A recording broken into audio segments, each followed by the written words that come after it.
My name is Kay. Welcome to ArtBookNook, where I share with you my wonderful collection of art and craft books.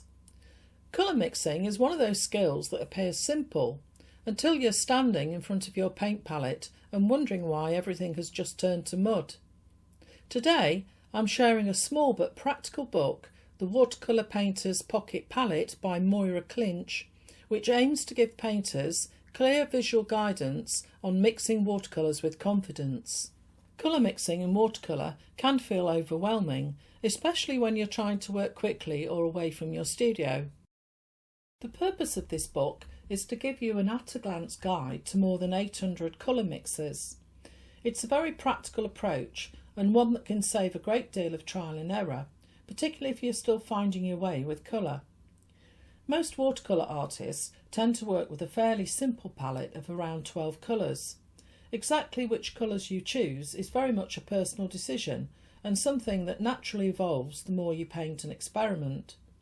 In this book, each page focuses on one main colour, mixed with every other colour in a basic 12-colour palette chosen by Moira.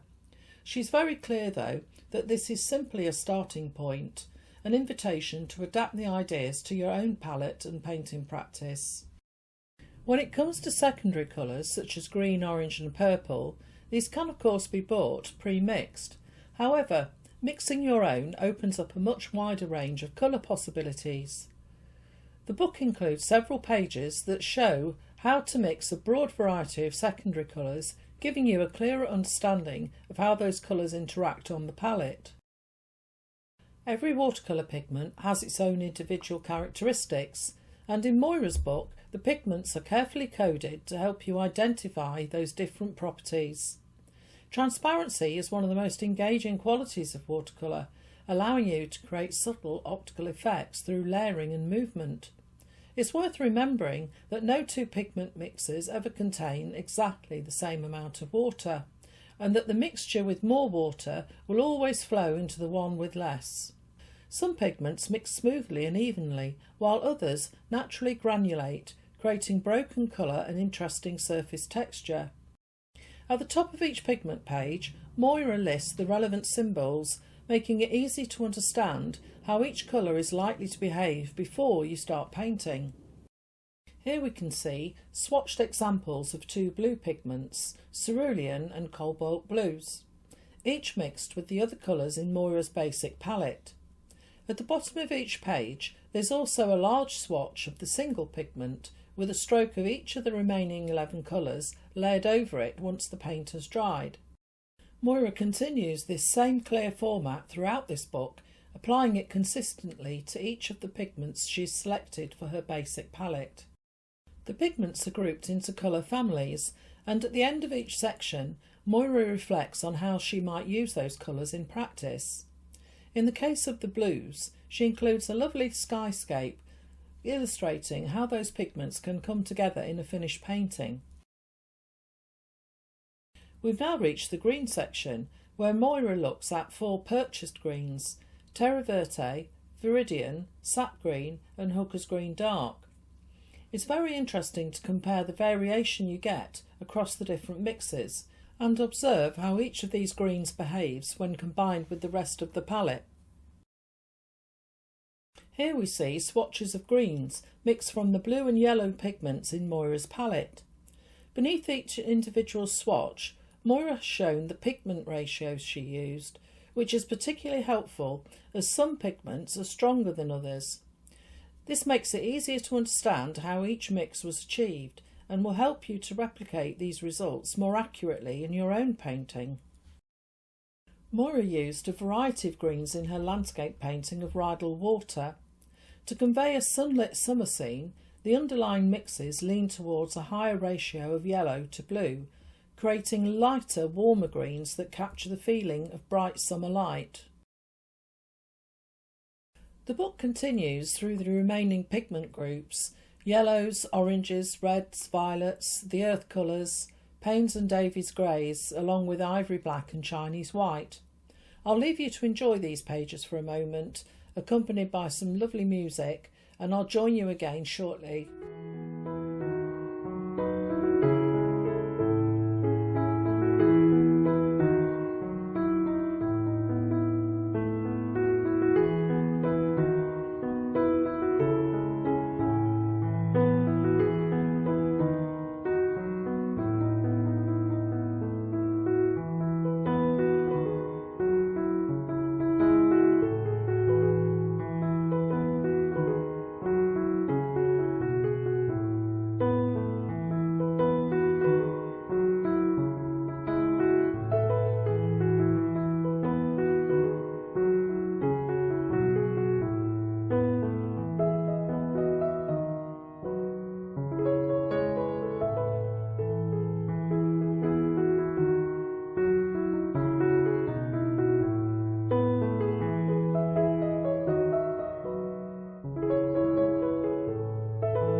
Well, this brings us to the end of what I think is a very useful and helpful little book, particularly if you're short on time.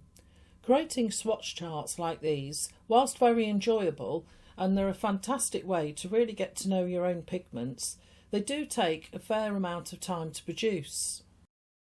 I really appreciate that at the end of each colour group, Moira includes examples of how those colours might be used in finished paintings. The example of using blues and browns in red flag markers at Whitby immediately brought to my mind the work of the old masters, and when you stop to think about it, they would have relied heavily on earth pigments during that period. It's a lovely way of grounding the colour theory in both practice and history. I also really like the example focusing on the use of muted colours. In watercolour, these can be incredibly beautiful and often really expressive. The additional example showing us how to mix and paint different skin tones for portraits is particularly helpful, especially if you enjoy working with figures or portrait subjects. So to draw things together, this is a book that I've personally found genuinely useful, both as a reference and as something to dip into while painting. I wasn't able to find much of an online presence for Moira beyond a small Instagram account, and I'm not entirely certain this is even the same artist, so I'm focusing here on the book rather than the artist behind it. Regulars to my channel will know that I like to do a profile of the artist and link to their websites and social media accounts. Unfortunately, I can't do it on this occasion. Anyway, the Watercolour Painter's Pocket Palette is available in 3 formats: spiral bound, paperback and hardback. Now my copy is second hand and it's spiral bound, which I personally like because it lies completely flat when it's open. It also does have a hardback cover and it's just slightly larger than my open hand, which makes it ideal for transporting, whether you're painting outdoors, heading to a workshop or simply moving around the house. If you're interested in the book, I've linked to where you can find a copy in the description below. There are some copies still available, even though I think this book is out of print. If you've enjoyed my video and found it helpful, a thumbs up or a hype is always appreciated, and it really does help the video find the people who might also enjoy it. And you may wish to take a look at some of the other books that I've reviewed on my channel. So thank you for watching. I really do appreciate you spending the time with me here today. And as always, I'd love to hear your thoughts in the comments below, whether you enjoy working with colour charts like these, and if there are any art or craft books that you'd like me to review for you in future, do let me know. I do reply to every comment. So until next time, happy painting.